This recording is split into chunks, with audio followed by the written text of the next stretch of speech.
నమస్తే welcome to gossips garage నేను సునీల్ నోరు మంచిదైతే ఊరు మంచిదవుతుందనేది ఓ నానుడి మన మాట తీరు బాగుంటేనే మర్యాదైన మాటకు విలువైన కానీ నోటికి ఎంతగా పని చెపితే అంత గొప్పని భావిస్తే అంతే సంగతులు ఇప్పటికే కొందరు లీడర్లు టంగ్ స్లిప్ అయ్యి ట్రబుల్స్ ఫేస్ చేస్తున్న పరిస్థితి చూస్తూనే ఉన్నాం అయినా కొందరిలో ఇంకా మార్పు రాకపోవడం దారుణం జర్నలిస్టులు అనలిస్టులు రూపంలో నోరు జారడం ఎందుకు ఇబ్బందులు పాలవడం దేనికి మహిళలపై నోరు పారేసుకోవడం ఎంతవరకు కరెక్ట్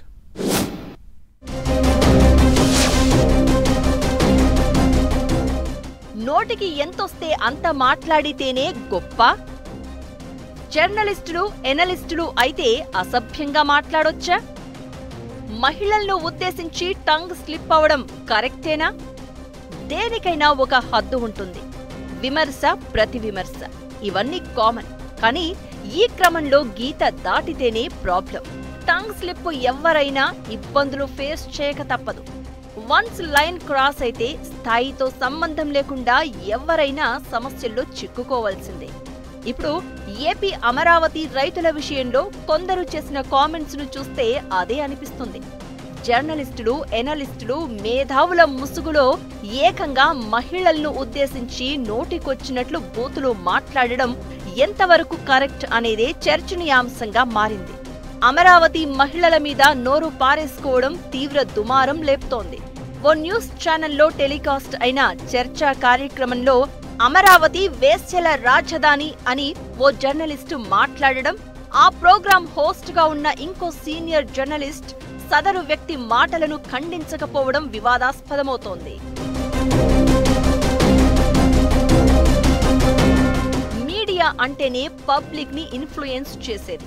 అలాంటి మీడియాలో మహిళలను అడ్డగోలుగా మాట్లాడడం ఎలా సమర్థనీయమో అర్థం కాని పరిస్థితి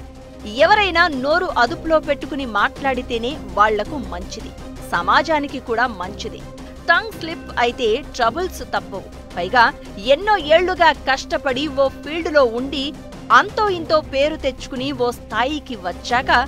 ఎవరినో సంతృప్తి పరచడం కోసం మహిళలను కించపరిచేలా మాట్లాడడం అనేది ఎవరు చేసినా కరెక్ట్ కాదు ఎవరు సమర్థించరు కూడా రాజకీయ నాయకులైనా జర్నలిస్టులైనా ఇంకెవరైనా నోరు జారడం అంటేనే స్థాయిని దిగజార్చుకోవడం అని అర్థం అన్నింటికీ మించి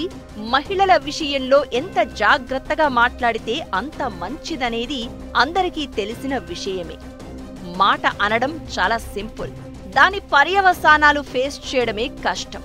ఇప్పుడేం లాభం అమరావతి మహిళల ఆగ్రహావేశాలతో సదరు జర్నలిస్ట్ అరెస్టుకు దారితీసింది అరెస్టు వరకే సరిపోతుందనుకుంటే పొరపాటే మీడియా రంగంలో పేరున్న వ్యక్తిగా ఉండి సభ్య సమాజానికి సమాధానం చెప్పుకోవాల్సిన పరిస్థితి వచ్చింది పోనీ సారీ చెప్పినా ఇప్పుడు ఇష్యూ సద్దుమణిగిపోవచ్చు కానీ సదరు వ్యక్తులకు లైఫ్ లాంగ్ ఆ మరకపోదు ఇలాంటి సమయంలో తాము మాట్లాడిన మాటలు కరెక్టే అని సదరు వ్యక్తులు సమర్థించుకోగలరా అంటే సమాధానం లేని ప్రశ్నే అని చెప్పొచ్చు టంగ్ స్లిప్ అవడం ఎందుకు తలనొప్పులు తెచ్చి పెట్టుకోవడం ఎందుకు అనేది ఇక్కడ ఇంపార్టెంట్ పాయింట్ నోటి దురుసుతో కటకటాల పాలైన వారు ఎవరో ఇంకా ఎవరెవరు లైన్లో ఉన్నారో అందరికీ తెలిసిందే పైగా మహిళలను కించపరుస్తూ కామెంట్ చేసిన వాళ్ల పరిస్థితి ఏంటో కొత్తగా చెప్పాల్సిన అవసరం లేదు మీడియా రంగంలో ఉండి రెగ్యులర్ గా డిస్కషన్లు ఎనాలిసిస్లు చేసే జర్నలిస్టులు ఎనలిస్టులు మహిళలను నోరు జారి మాట్లాడడం సహించరానిది అయితే అధికార అపోజిషన్ కార్యకర్తలు సోషల్ మీడియాలో తిట్టుకోవడం ట్రోల్ చేయడం వేరు లీడర్లు జర్నలిస్టులు ఓపెన్ గా బూతులు అసభ్యకర మాటలు మాట్లాడడం వేరు అనే చిన్న లైన్ ని కొందరు అర్థం చేసుకోలేని పరిస్థితిలో ఉన్నట్లు కనిపిస్తోంది అయితే నోరు జారిన వ్యక్తులు వ్యవహారం ఇంతదాకా రాదనుకున్నారా లేకపోతే ఏం మాట్లాడినా నడుస్తుందిలే అనుకుని కేర్లెస్ గా మాట్లాడారో తెలియదు కానీ ఇప్పుడు ప్రజల దృష్టిలో దోషిగా నిలబడే పరిస్థితి వచ్చిందా రాలేదా అన్నది ఆత్మ పరిశీలన చేసుకోవాల్సిందే